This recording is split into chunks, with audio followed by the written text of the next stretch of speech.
இல்ல சார். நான் என்ன சொல்றேன்னா, நீங்கலாம் வந்து அனுபவம் அனுபவம் சொல்றீங்க. இப்ப Googleல வந்து சுந்தர் பிச்சைன்னு நம்ம தமிழாள் ஒருத்தர் அமெரிக்கால வேலை செய்றாரு. நல்லா படிச்சுட்டு நேரா வேலைக்கு போயிட்டாரு அவரு. அந்த மாரி நல்லா விஷயம் தெரிஞ்ச ஒரு ஆளு, தெளிவான ஒரு ஆளு நேரா வந்தா என்ன தப்பு? பதில் இப்போ என்கிட்ட இல்லை சார்.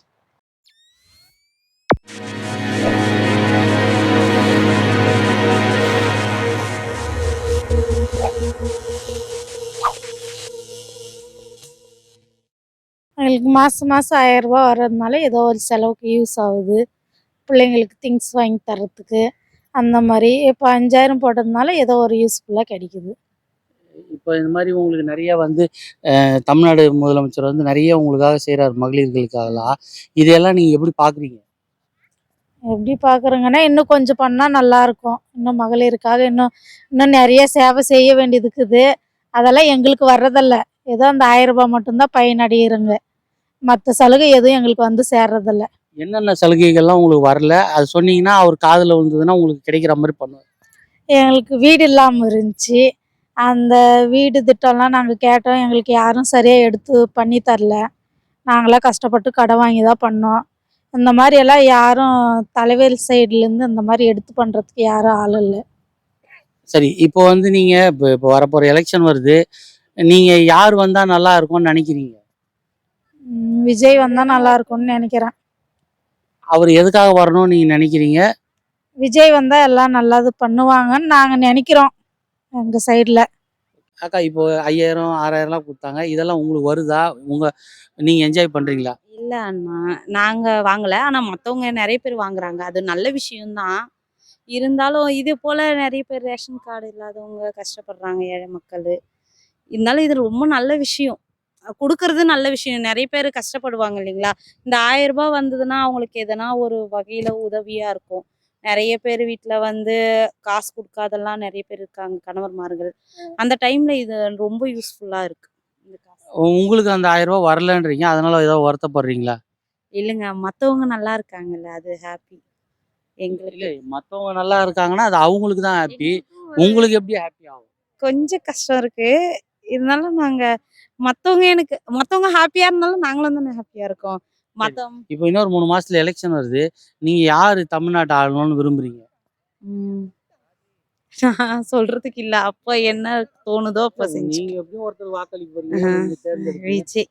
உங்களுடைய நாலேட்ஜ் விஜய்க்கு என்ன காரணம்? விஜய்க்கு நீங்க வாக்களிக்கணும்னு நினைக்கிறீங்க? புதுசா ஒரு ஆள் வந்தா நல்லா இருக்கும். ஓகே. அவ்வளவுதான். புதுசா தான் இப்போ நெறைய பேர் வந்து அவருக்கு ஒண்ணும் தெரியாது. புதுசா வந்து அவர் என்ன பண்ண போறாருன்னுலாம் சொல்றாங்க. அத நீங்க எப்படி பார்க்குறீங்க? ஆட்சி குடுத்தா தான் தெரியும். ஏன்னா எல்லாருமே வந்து எல்லாம் தெரிஞ்சுக்கிட்டு வரப்போறது இல்லல்ல. புதுசா வந்தாங்கன்னா தெரிஞ்சுக்கிட்டோமே அவங்களும். அதான் எனக்கு ஒரு இது. வேற ஒண்ணும் இல்ல. தமிழ்நாட்டுல இருக்கிற மகளிருக்கெல்லாம் முதலமைச்சர் வந்து ரூ. 5000 பணம் குடுத்தாரு. நெறைய லேப்டாப் இதெல்லாம் நீங்க ஒரு மகளிரா எப்படி பார்க்குறீங்க? எப்படி வரவேற்கிறீங்க? எப்படி வரவேற்கிறது? 5000 கொடுக்குறாருன்னு அதுக்கு தகுந்த வரியை போட்டு தள்ளுவாரு. இப்பயே டவுன் பஸ்க்குலாம் எக்கடி சக்கடியா போட்டு ஏத்திட்டாங்க வரியை. என்ன செய்ய? அந்த வரிக்கெல்லாம் யார் கட்டுறது? 5000 இந்த இலவச பஸ்ஸெல்லாம் யார் கேட்டா? கேட்டோமா நாங்க? சரிக்கா. என்னென்ன வரி ஏத்திட்டாங்கக்கா? சொல்லுங்க. அது மட்டும் சொல்லிட்டு போங்க. என்னென்ன வரி? பஸ்ஸுக்கு கூட்டிட்டாங்க. எல்லாமே வரி பூரா கரண்ட் பில்லு கூட்டிட்டாங்க, சிலிண்டர் கூட்டிட்டாங்க, எல்லாமே கூட்டிட்டாங்க. எல்லாம் கூட்டித்தானே இருக்காங்க. நகை விலை அது பாட்டுக்கு 1,50,000 ரூபா போயிருச்சு. நகை விலைக்கும் முதலமைச்சர் சம்மந்தம் இல்லை. அது ஜென்ரலா ஏறுறது. வேற உங்களுக்கு பொதுவா என்னென்ன பிரச்சனை? தாரேன்றாரு, பட்டா கொடுக்க மாட்டாங்க. அங்க போய் கேட்டா போய் இப்ப வாங்க, அப்புறம் வாங்க, அப்புறம் வாங்கன்றாங்க, அலைய வைக்கிறாங்க. வீடு கட்டி தாரேன்றாரு. என்ன செய்ய? எங்க கட்டி தர்றாரு? பட்டா கொடுத்தா தானே. உங்களுக்கு 5000 கொடுத்தாரு. பஸ் எல்லாம் ஃப்ரீ பண்ணிருக்காரு. ஆனா டெய்லியும் பஸ்ல போய்கிட்டு இருக்கேன். திரி பஸ்ல 5000 கொடுத்தாரு. மாசம் 1000 தராரு. 5000 கொடுத்துருக்காரு. எங்களுக்கு அதெல்லாம் பிரச்சனை இல்லைப்பா. எங்களுக்கு சம்பளம் கூட்டணும். அங்க அதுக்காகத்தான் அங்க இருந்து வந்திருக்கேன். எங்க இருந்து? திண்டுக்கலுக்கு அங்கிட்டு வத்தலக்குண்டுல இருந்து வந்திருக்கேன். சரி, சரி. இப்போ இன்னொரு 3 மாசத்துல எலெக்ஷன் வருது. இப்போ இந்த எலெக்ஷன்ல வந்து நீங்க யார் ஜெயிச்சு உங்களுக்கு தமிழக முதல்வரா வரணும்னு நீங்க நினைக்கிறீங்க, விரும்புறீங்க? அப்படின்னு மம்பளம் மாட்டி விடாத. இப்போ புதுசா வாய்ப்பு கொடுக்குறோன்னு சொன்னேன்ல, அவருக்கு அனுபவம் இல்லைன்னு சொல்றீங்க. பரவாயில்ல. அவரு என்ன இப்போ யாருக்குமே இப்போ நான் ஒரு இண்டஸ்ட்ரிக்கு போறேன், ஜாபுக்கு போறேன். எனக்கு அனுபவம் அந்த ஜாப்ல இருக்காது தான். ஆனால் ஒரு 3 மந்த் வந்து சொல்கிறாங்க, நோட்டீஸ் பீரியட்னு சொல்லிட்டு சொல்கிறாங்கல்ல. அதே மாதிரி தான் அவர் 3 மாசத்துல வந்து கற்றுக்கிறதுக்கு அவருக்குன்னு டீம் இருக்க போது, அவங்கள கைட் பண்ண போகிறாங்க. எல்லாரும் செய்கிறது தான் அவரும் செய்ய போகிறாரு. அதனால நமக்கு ஒன்றும் பிரச்சனை இல்லை. நல்ல விஷயம் தான் அவர் வர்றது. சரி. இப்போ வந்து தற்போது உள்ள ஆட்சியாளர்கள் வந்து நான் நிறைய செய்திருக்கோம். 200 இடத்துல வெற்றி பெறுவோம். நாங்க மக்களுக்கு நிறைய சேவை செய்திருக்கோம். இப்போ ரூ. 5000 குடுத்துருக்கோம். பஸ்ஸு ஃப்ரீ விட்டுருக்கோம். இந்த மாரி நிறைய சொல்றாங்க. பட்டா குடுக்குறோம் அப்படி இப்படின்னு. அதையெல்லாம் நீங்க எப்படி பார்க்குறீங்க? அது எல்லாமே நல்ல விஷயம் தான். வந்து அவங்க அவங்க அவங்க வந்ததுக்கு இப்போ அவங்க செய்கிறாங்க. ஓகேங்களா? இன்னமும் அவங்க வரலாம். இப்போ நான் எப்படி என்னோட விருப்பத்தை சொல்கிறேனோ, அதேமாரி அவங்களோட கணிப்பை சொல்கிறாங்க. நான் தான் வருவேன் அப்படின்னு சொல்லிட்டு. அது அவங்களோட விருப்பம் தான். ஆனால் தேர்தல் பொறுத்த வரைக்கும் அது எப்படி வேணால் நடக்கலாம். அது யார் வேணாலும் மாற்றம் செய்ய முடியும். அப்படின்னும் போது யார் வந்தாலும் நல்லது தான். ஆனால் நான் வந்து டிவிகேக்கு தான் சப்போர்ட் பண்ணுவேன். டிவிகே கட்சி விஜய் அவர்கள் வந்தால் நல்லா இருக்கும். என்ன காரணத்துக்காக அவர் வரணும்னு நினைக்கிறீங்க? அவர் எல்லாம் செல்வாக்கெல்லாம் விட்டுட்டு மக்களுக்கு நல்லது செய்யறதுக்காக வராரு.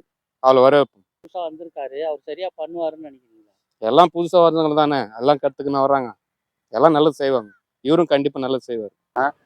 இப்போ வந்து தற்போது பார்த்தீங்கன்னா, இளைஞர்கள்லாம் வந்து அரசியல் நாலேஜே இல்ல. ஆ. ஒரு சிலர் வந்து அவங்கள தற்கூரி அந்த மாதிரிலாம் கூட சொல்றாங்க. ம். நீங்க இப்போ 2026 எலெக்ஷன் வருது. 2026க்குள்ளே வந்துட்டோம், எலெக்ஷனும் வருது. இந்த எலெக்ஷன்ல நம்ம தமிழ்நாட்டை யார் ஆளணும்னு நீங்க நினைக்கிறீங்க? ஆக்சுவலி இந்த தமிழ்நாட்டை வந்து யாராண்டாலும் சரியில்லை, அது இளைஞர் கையில தான் இருக்கு. ஏன்னா இவன் டிவிகேன்னு சொல்லுவான், அவன் டிஎம்கேன்னு சொல்லுவான், அவன் ஏடிஎம்கேன்னு சொல்லுவான். இதுல யாரை சொல்ல முடியும் நம்ம? ஏன்னா டிஎம்கே ஆச்சு சரியில்லை. அவன் சொல்லுவான், இவன் சொல்லுவான் இல்ல. ம். நீங்க யாரை சொல்றீங்க? நான் யாரை சொல்றேன்னு பாத்தீங்கன்னா, யாருமே சரியில்லை. யாருன்னு சொல்றது? ஆக்சுவலி இப்போ டிவிகே வந்தா நல்லா இருக்கும்னு நினைக்கிறேன். ஏன்னா அவங்க தான் வந்து எதுவும் புதுசா பண்றேன்னு சொல்லி போய் சொல்லல. அவங்க இதுன்னு எல்லாரும் சொல்லி பண்ணாததான் இவங்க பண்றேன்னு சொல்றாங்க. ஸோ டிவிகே வந்தா நல்லா இருக்கும். பட் டிஎம்கே ஆச்சு எல்லாமே ஓகேவா தான் போயிட்டு இருக்கு, எந்த பிரச்சனையும் இல்லை. பட் டிவிகே வந்தா புதுசா வந்தா எப்படி நல்லா எந்த பிரச்சனை இல்லைன்றீங்க, அப்புறம் ஏன் டிவிக்கு வரணும்னு சொல்றீங்க? புதுசா ஒருத்தவங்க வந்திருக்காங்கல்ல. இல்ல, புதுசா வந்திருக்காங்கன்னு இல்ல. நம்ம இதெல்லாம் எப்படி பார்க்கணும் அரசியல் அப்படின்னா, நமக்கு யார் நன்மை செய்றாங்க அப்படின்றத வச்சு பார்க்கணும். அந்த புரிதல் உங்களுக்கு எப்படி இருக்கு? உங்களுக்கு யார் நல்லது செய்றாங்க? இப்போ ஸ்டூடெண்ட் வைஸா பார்த்தோன்னா டிஎம்கே ஓகே தான். ஆனா பட் இந்த 1 இயர்ல தான் இவ்வளவு பண்றாங்க. இதுக்கு முன்னாடி இந்த 4 வருஷம் அவங்க எதுவுமே பண்ணல. இப்பதான் லேப்டாப் கொடுக்குறாங்க. இந்த 4 வருஷத்துக்கு முன்னாடி லேப்டாப் கொடுத்துருக்கலாமே. இந்த 4 வருஷத்துக்கு முன்னாடி அம்மா ஆட்சி செஞ்ச ஒரு 15 வருஷம் எல்லாரும் லேப்டாப் வந்துச்சு. பட் இவங்க வந்து ஒரு 4 வருஷம் வர இந்த கடைசி வருஷத்துல ஓட்டுக்காக அவங்க எல்லாரும் லேப்டாப் கொடுக்குறாங்க. ஸோ இது வேஸ்ட் தான். அதாவது இது ஒரு அரசியல் சூழ்ச்சின்னு நினைக்கிறீங்க? கண்டிப்பா அரசியல் சூழ்ச்சி நினைக்கிறேன். அரசியல் சூழ்ச்சி தான். சரி, இப்போ பார்த்தீங்கன்னா சார், தமிழ்நாட்டில் வந்து நான் உங்களுக்கு நல்லது செய்கிறேன், நான் உங்களுக்கு நல்லது செய்கிறேன்னு நிறைய புதிய அரசியல் கட்சிகள்லாம் வருது. ஆல்ரெடி நிறைய கட்சிகள்லாம் இருக்குது. நமக்கு யார் நல்லது செய்வாங்க இப்போ வரப்போகிற எலெக்ஷனில் வெற்றி பெற்று அப்படின்னு நீங்கள் யாரை தேர்ந்தெடுக்கலாம்னு நினைக்கிறீங்க? நான் வந்துட்டு இது டிஎம்கே தான் சார். அவரு தான் மற்ற கம்பேர் பண்ணும்போது இவருங்க பெஸ்ட்டாக இருக்கார். ஓகே சார், நல்ல விஷயம் தான். ஏன்னா இப்போ ஆட்சியாளர்கள், ஆனால் மக்கள்கிட்ட இருந்து இப்போ உள்ள ஆட்சியாளர்கள்ட்ட ஒரு குறை இருக்குது. 4 வருஷமா எதுவும் பண்ணல. இப்போ முடிய போகிற நேரத்தில் லேப்டாப் கொடுக்குறது 5000 ரூபாய் இன்னைக்கு போட்டிருக்காங்க. இந்த மாதிரி நிறைய வந்து ஓட்டு வாங்குறதுக்காக பண்ணுறாங்களோ அப்படின்ற மாதிரி ஒரு சில கருத்துக்கள்லாம் இருக்குது. இதெல்லாம் நீங்கள் எப்படி டிஎம்கேன்ற ஒரு தொண்டராக எப்படி பார்க்குறீங்க? சார் இவங்க இது இப்போ எலெக்ஷன் அறிவிச்சுட்டு அது போட முடியாது இல்லையா, அதனால பிஃபோராகவே பண்ணுறாரு சார். இப்போ எலெக்ஷன் அடிச்சு விட்டா அது 1000 ரூபாய் பண்ணா அது பண்ண முடியாது இல்லைங்களா? இப்போ அது வந்து எலெக்ஷன் அறிவிச்சிட்டாங்க, போட முடியாது, போட்டது ஒரு நியாயமான விஷயம். 3ஆம் வருட மாணவர்களுக்கு போய் லேப்டாப் முடிச்சுட்டு வேலைக்கு போகிறவங்களுக்கு கொடுத்துக்கிறாங்களே, ஃபர்ஸ்ட் இயரே கொடுத்துருக்கலாம்ல சார். அது என்னன்னு அவ்வளோ தெரில சார். அது என்னன்னு தெரில அவர் என்ன இதுன்னு. ஆனால் மற்றவரை கம்பேர் பண்ணும்போது இவர் பெஸ்ட்டாக தான் இருக்கிறார். எல்லாமே இலவச பட்டாலேருந்து மாணவர்களுக்கு எல்லாத்துக்குமே காலை உணவு திட்டம். நீங்க அந்த இலவச பட்டா வந்து நீங்க ஆன்லைன்ல எடுத்திருக்கீங்களா சார்? டவுன்லோட்லாம் இல்ல, பட்டாலாம் உங்களுக்கு ஆன்லைன்ல வருதா? வருதுங்க சார். ஏன்னா நிறைய பேர் ஆன்லைன்ல ஓடிபி கூட வர மாட்டேதுன்ற மாதிரிலாம் சொல்லிட்டு இருக்காங்க. எல்லாம் ஆன்லைன்ல குளறுபடி இருக்கு, இல்லைன்னா இல்லை. ஆனால் எல்லாத்துக்கும் நான் இது வந்திருக்கு சார், திட்டம் வந்திருக்கு. இப்போ வந்து நான் நல்லது செய்றேன்னு விஜய் வந்திருக்காரு. இதை நீங்க எப்படி பாக்குறீங்க? யார் உங்களுக்கு நல்லது செய்வான்னு நினைக்கிறீங்க? எல்லாருமே அப்படிதான் பண்ணுவாங்க. புது கட்சி தான் சரி, பழைய கட்சி தான் சரி, எல்லாமே அப்படிதான் பண்ணுவாங்க. எல்லாருமே அப்படிதான் பண்ணுவாங்க. அது இவர் மட்டும், விஜய் மட்டும் இல்லை, யார் வந்தாலும் அப்படிதான் பண்ணுவாங்க. அப்படிதான் பண்ணுவாங்கன்றீங்களே, அப்படின்னா என்னது? இது புரட்சி ஒன்றும் பண்ண போகிறது கிடையாது. சொல்றது அப்படியே சொல்லுவாங்க. அது நான் இப்படி பண்றேன் அப்படி பண்றேன்னுவாங்க. அது என்ன பண்றாங்கன்னு மக்களை பொறுத்து தான் இருக்குது, ஓட்டு போடுறத பொறுத்து தான் இருக்குது. எனக்கு அதை பத்தி இது யூகமே கிடையாது. சார் காசு வாங்கின்னு ஓட்டு போடுறாங்க, அதை பத்தி நீங்க என்ன நினைக்கிறீங்க? அது போடுறவங்க போடுறாங்க சார். நமக்கு நம்மளோட வரி பணத்துலேருந்து தான் நமக்கு கொடுக்குறாங்க. இப்போ என் மேலே பார்த்தீங்கன்னா 7 லட்ச ரூபா 8 லட்ச ரூபா கடன் இருக்குது. கவர்மெண்ட்லேருந்து கடன் இருக்குது. நீ இதுமாரி இருந்தால் பல பிரச்சனைகள் இதை வந்து இது பண்ணுற மாதிரி இருக்குது. இப்போ வந்து எனக்கு வந்து சீமான் தான் வரணுங்க ஐயா. இப்போ திடீர்னு வந்து இப்போ ஏதோ ஒரு கட்சிக்காரங்க உங்ககிட்ட வந்து 10,000 ரூபா கொடுத்து 20,000 எனக்கு போடுங்கன்னா சீமானை விட்டுட்டு அவங்களுக்கு போட்டுருவீங்களா? எனக்கு 50,000 கொடுத்தாலும் 1 லட்ச ரூபா கொடுத்தாலும் சீமான் தாங்க ஐயா. எனக்கு சீமான் தான். அவருக்கு அப்படி ஆமாங்க ஐயா, சீமான் தான். டெல்டா விவசாயி, திருவாரூர் மாவட்டம் வடக்கு தொகுதி, நீடாமங்கலம்.